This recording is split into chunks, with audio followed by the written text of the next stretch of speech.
Welcome back. If you are just joining, it's Trending O'Clock. You know how we do it right here on Trending. We'll talk about all the trending and juicy gist on the internet and, of course, give our opinions about them. I am Mercy Erabo, and you know, once it's trending, I can never be alone in the studio. Who is joining us this beautiful morning? Mr. Michael Kovadia. Mr. Michael, thank you for this joining me on Well, anyway, Trending. it has been a while, and it's always a honor to be a part of this. Thank you. So I hope we don't argue today. Well, anyway, I hope We the don't stories have will make we us. don't have we don't have stories to argue Okay. about. All right, let's just dive straight into it. There's this story that I want us to take our attention to. It's a very troubling incident from Enugu State. A young woman has come forward after experiencing alleged sexual harassment while simply waiting for a bus near Holy Ghost Market. According to her, a tricycle driver approached, spoke in a language that she didn't understand, and then shockingly touched her breast. When she reacted, he verbally assaulted her. Even more disturbing, bystanders told her to let it go, choosing silence over support. Let's see the footage. Um, I'm just coming back from the market and something happened that I want to talk about.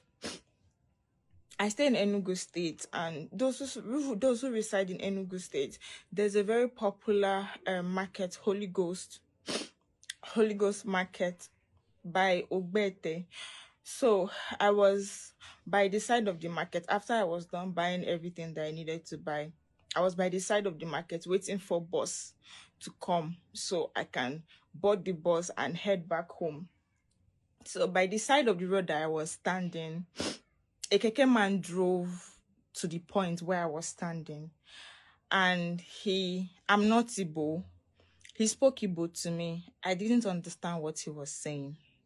So I didn't respond to him because I don't even know what he was saying. And by his reaction, I couldn't tell what he was saying.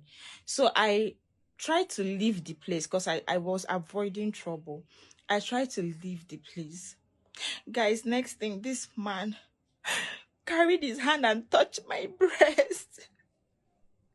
This man touched my breast. Oh God, I flipped. And that was not the annoying part. He touched my breast and started insulting me. From where to where? I don't understand how people can be so mad. Like, how people can be so... Oh, God. I had to start insulting him back. And then that's not the annoying part. The women, people that were selling by the roadside, they were now saying I should leave him alone, that I cannot stand the trouble. I should just leave him alone, that I should just let it go. Let it go when I feel violated. How can I let it go?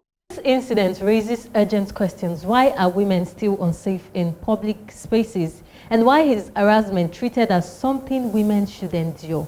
Yes, so many persons were there and then she got harassed. Normally, they should have gone to help her or something, maybe find a way to, but no, they asked her to just let it go. That's something I'm still trying hard to understand, because I went through the comments and I saw some people asking, what were you putting on? Because we know some persons, they go out half naked and then people want to correct them and all of that. But even if you want to correct her, you shouldn't harass her. There are ways to do that. That's what I see in all of these things. I am trying to wrap my head around it, and I don't even know what to say concerning this particular story, Mr. Michael. Well, yeah, it's a very sad one, and Yeah. I'm really, really pained that in the 21st century that we're in, such incidents are still happening. And what really baffles me more is sometimes the way some Nigerians treat persons detained outsiders, not Yeah. from their tribe, not from that area, not a local. It is quite annoying. Because I know if she was from that very place, maybe the women would have done something differently. Yeah. And knowing that she's a non-native, they're telling her to let it go because, well, they feel, well, just let it be. But it highlights how far we've come as a people when it concerns the issue of the dignity of the girl child. It's pathetic, it's quite annoying, and I feel that's not the best way to go. But anyway, she has vented out her anger and her frustration about the non-feelings, especially of the people there, and how really local and stupid, forgive my language, some people are. as it concerns treating other people's children. But you know, if I were in her shoes, she confronts him a second time, well, she can just report to the needed authority and he'll be arrested and he will go to court and go to jail on account of that. So I'll just plead with her, let her keep her peace, keep her mind focused, and not only that, but see if he can really report this case to the needed authority. So whenever they see this man, they can apprehend and indeed do the needful. Well, her voice is a reminder that harassment is not normal and should not be treated as one. Yes. In as much as we feel she needs justice, what she just said, the man is a tricycle driver. Yes, she can actually still fish the guy out because all of these tricycle drivers, I feel they have a park where they get their passengers. So let her report to the needed so she can actually report and then get all the justice because harassment, sexual harassment is not something we should see as normal, in as much as people there were trying to see it as something very normal. This is where I feel we're also lacking, especially all those persons that are crying for women, gender equality and all of that. We should have an activist that can help to push for this. Yes, we have VDM doing all that things, but can't we have a female activist that when issues like these arose, and I'm just talking, could be Mercy, could be who, that will come up and help these persons that feel they've been denied justice to get justice. I'm using this opportunity to appeal to those female-based activists. Please, this is an opportunity to put your name on the mark of things, help us seek justice, and indeed let that be the beginning of actually helping the girl child in getting justice wherever she needs it. Okay, now I finally believe that a prophet is never respected in his home. So I've been here always trying to talk about the ladies' protection for the females and all of that, and you never saw me as an activist. No, well, anyway, I have never seen your activism, but if you can start with this, well, I'll be more than happy to so we are seeking justice for this girl in Enugu State. We need to make sure she gets all the justice that she deserves. So you out there, we can actually help this girl fight for justice. You know how to do it, right? Just share this post. Let it get to the needed authorities and let's see how we help this girl get all the justice that she deserves. Well, away from that, core members serving in Adamawa State raised serious concerns yesterday after hearing gunshots near their residence. The sudden incident sent villagers in the area running for safety, creating panic and confusion. In response, the core members immediately reached out to their local government inspectors for help, seeking quick intervention and assurance of their safety. Let's see the footage. We have been in a very big mess. The whole villagers have parked. If you look at them, you can see them going. So we don't know. We the coppers here, we are fighting it because we don't even know where to go at the moment because we don't have anybody close. But we are still waiting for the response from the government. Please, we need your help. Situation report. So we are the core members serving in the Lamure local government. Early hours of today, there was a heavy gunshot intercommunal clash between the Chobo people and the Bachama tribe. So far so good. The place is ghosted. A lot of people are indoors as the security people have imposed a 24 hours coffee. So we are still expecting our local government LGI to come and help us as he has been trying so much to see how he's going to pull us and extract us from here. Tentable, we are trying to get settled down in the government corpus lodge. So we hope everything will be fine. We are sending condolences to people that lost their beloved ones due to the gunshot. So we hope that everybody will be fine and wish peace is unity. So we hope Lamure local government will so high. Thank you very much. This development highlights once again the security challenges faced by young Nigerians serving in remote communities and the urgent need for stronger protection for core members nationwide. And then again, I ask, why are they sending core members to tensioned communities? Because just of recent, I happen to know somebody that was supposed to go for this set, batch C, yes, that just passed out from camp yesterday. Somebody was supposed to go there, but because they sent her to the northern part and she just rejected it. It's so sad. These places are not safe, and I see no reasons why they are sending core members to these communities, Mr. Michael. Well, yes, I will for one support your stand as it concerns these. You know, some areas are really volatile, and having such volatile areas, it doesn't make sense that core members should be sent there. And this has indeed again brought it to the forefront of we trying to be more security conscious, in especially as it concerns posting of these core members, rather than having that national face and telling them they are serving their fatherland. No parent, after sending their children through the four walls of the university, will have to lose them on account of negligence of some persons that would have done the needful. Volatile communities like these should, rather than having core members, they should have rather stationed security agents, be it military or paramilitary, should be there. Especially, even if they do send them there, but these core members should have special security as it concerns their protection.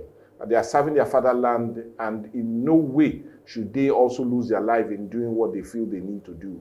So we are pleading on their account that the needed authorities should do the needful and see how they can better protect them, rather than having them look like more of sitting duck waiting to be killed.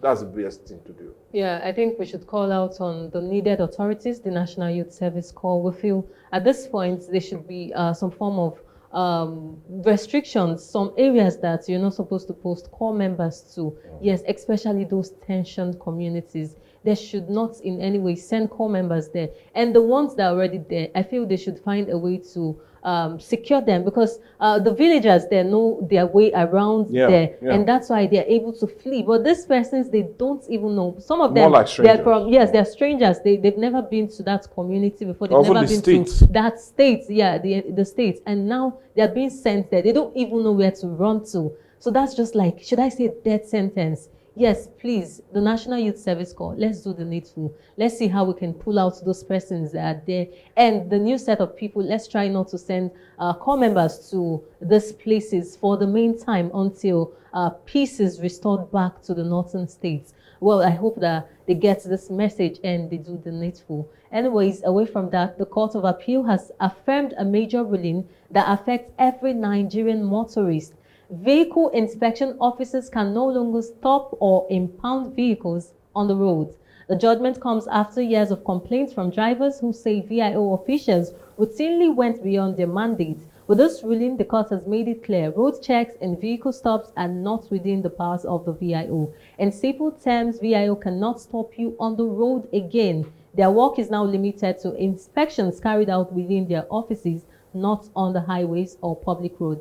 This decision is being welcomed nationwide as a move toward clearer regulations, reduced harassment, and a more orderly traffic management systems. I think finally we can get some form of sanity on the highway, Mr. Michael. Well, anyways, I understand your position and I know where you're coming from. Yeah. Because sometimes you hardly know if they are VIOs or local like touts. you just see some persons. The way they dress, the way they approach these persons, the way they even address the general public is something that you rather not see but hear rather than experience. So I feel it's the right call, but do understand that they intend to appeal that very decision, and we do know the appeal has even started. But in all honesty, at least some of our road users will see that sanity coming back to being, especially as it concerns some of the molestations and embarrassment being experienced in the hands of this vehicle inspection officer. Well, I'll just say it's the right way to go, but even if they appeal and in every way win the appeal, I will plead with the authorities of the VIO to ensure that these persons they put on board should be well-trained, well-behaved, and also, please, well-dressed. That will help us a lot. Well, now I want to know the difference between the Federal Road Safety Corps and the VIO, because at times the VIO, they do the duties. They do the duties of the FRC. Like that's what they do. Because just one time they arrested a friend of mine because of not using the seatbelt. And then she said she just stopped by to get something. And it made it look like, okay, we understand how it is. Okay, just go, let's just register you. And then she went there and they locked her vehicle, asking her to pay a sum of 150,000 naira just because she didn't put on the seatbelt. Well, they don't have any rights. Exactly. Seeking for seatbelt. That's the job of the FRSC. Road safety. Yeah. All theirs is inspection of vehicles. The roadworthiness of a vehicle, that is their job. But we seem to see all of them seem to have to copy each other's duty on account of extorting money from innocent and prey-looking Nigerians, and that's what they enjoy doing. So this could be more of serving as a deterrent to deal with those unnecessary taxation, unnecessary exploitation of Nigerians. Well, I think inspections can be done in the office, so they should do all of the inspections there and not on the highway. Well, anyway, I wonder how you get the vehicles into the offices. Maybe before you go for driver license and the rest, Well, they then refer you to after the that, VIO once office in a and all of that. lifetime, inspection. Maybe, but because they are actually misusing the fact that they are on the highway. So I think this is a good one. For me, it's a good one, and I know so many motorists are happy with this, in as much as some persons might not be happy because they won't get those tips and the rest, but a good one for the motorists. Anyways, away from that, security operatives in Imo State have recorded a major breakthrough. The gang responsible for kidnappings and terrorizing residents of Ungo, Akbala, and surrounding communities has been apprehended by the men of the Tiger Base. Among those captured is a notorious criminal popularly known as Odidika, long feared for his activities in the area. Let's get the footage. What type of gun do you people use? What type of gun was recovered from you people? AK-47. How many? 2. How long have you been in this business? How long? I was inside prison yard. I was been in this business about a month ago now. I was inside prison yard. Since I was from here, I go to prison yard. No, that's not the question. This kidnapping, where is it? He was arrested in the past by the police. Okay. Arraigned in court, and then he was remanded at the Correctional Service Custodial Center. Okay. But somehow, he managed to find his way back into the society. Without being discharged, without being acquainted. How did you find a way out from the Or jailbreak? I found my way from court. Okay. Now, he was on a waiting trial. Along the line, he was granted bail. He went back home. And then regrouped. He joined a larger syndicate. And then decided to terrorize Imolites by moving into armed robbery. Well, this arrest has brought a huge sigh of relief to locals who have endured months of fear, tension, and repeated attacks. Authorities say investigations are ongoing and more updates will follow. But the community can finally breathe a little easier. I think this is a good one for these people, for the locals in this community. Just imagine being terrorized and now, you know, the culprits have been apprehended. It's a good one for them. Well, you know, I seem not to really wrap my head around the fact that he was first apprehended, arrested on account of armed robbery, was sent to prison, and was bailed. Was granted bail. That's against our penal code. He should still remain there. Once you have arms, you remain. It's not a bailable offense. You remain there. So it really brings us back to the issue of how really justice seems to be. You know, we've had tales, maybe they are verifiable or not, of having prisoners coming out back to rob, where we have people in the correctional facilities allowing these criminals that are serving long jail term to come back to the larger society, rob, go back there and give them their court. It is inhumane, it is a sin, it is against the law of the land and God.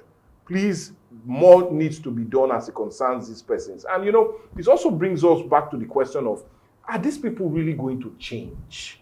Are they being really reformed? Is our correctional facilities even having any reformation as a part of its agenda? You find somebody that has been a criminal, served for almost 15 years, come back and still being caught for the same crime. You go back there, reform, get more hardened, get more experience, get more knowledge, get more contacts, evil contacts, come back and perpetrate more evil. So I really don't understand. Are we correcting them or hardening them? Let's understand. Well, I think it's even very unprofessional for that officer to come out to say he was once arrested and then granted bail and found his way back to the society again and start terrorizing the people. It's very unprofessional. Like, I don't know the ethics of their own duties, but I think it's wrong to come out because you're just shooting yourself on the leg. Coming out to say he was once apprehended. Now, how are we so sure that he will not still come back and still terrorize this person? And come back to attack those that even give information on account of Exactly, because from what... So here we go again, a vicious circle. A circle. Now you see, from the video, you could see the guy, he doesn't even feel Like, he doesn't Any feel remorse. it, no remorse, nothing. He was just there, just replying, just like a normal press conference, Yeah. just giving answers to their questions and He's all a of that. TikToker. Like, like it seems like somebody that has this confidence of, I know, I will come back. I will come back. Just do all of this thing. I'm coming back. I'm coming back. And that's for a system that works. Yeah, we say it's a system that works. Anyways, that's the sarcasm. Let's quickly leave the story. Let's not dwell too much on this story. Anyways, let's quickly just rush this very last story. There's relief and celebration in Ekpoma, Edo State, as 18-year-old Aisusa has finally returned home. Yeah, we saw that viral video of the parents coming out to complain about how he was kidnapped. Well, we know he was kidnapped on the 1st of December alongside others from their hostel. Yes, we heard that story of a massive kidnap in Ihumudumi, axis of Ekpoma, Edo State, sparking days of fear for their families. Aisosa's return has brought overwhelming joy to his loved ones, who has been praying and hoping for a safe reunion. Well, let's see the footage of the celebration.